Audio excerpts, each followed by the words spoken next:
You think your child is just playing with pillows. You are wrong. They are literally attempting to reconstruct a home from 50,000 years ago. Every child, in every culture, on every continent, does the exact same thing. They drag the sofa cushions onto the floor.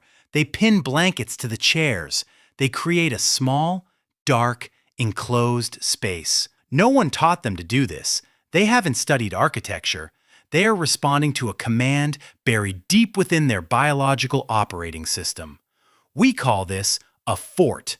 Evolution calls it a survival mechanism.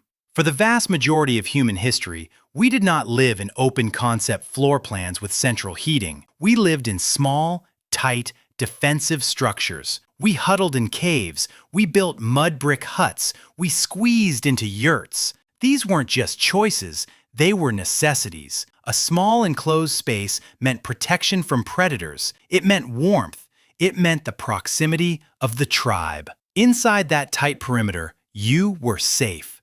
Outside of it, you were lunch. Modern life has tricked us into believing we outgrew these needs. We build massive, sterile, open-concept homes with high ceilings and wide glass windows. To a rational adult, this is luxury.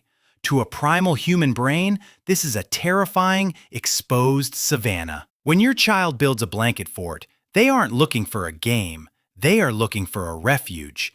They are rejecting the cold vastness of your living room and actively seeking the intimacy of a Paleolithic shelter. That tiny, cramped, pillow-lined box, it feels like home to them because, for most of human history, that is exactly where we lived.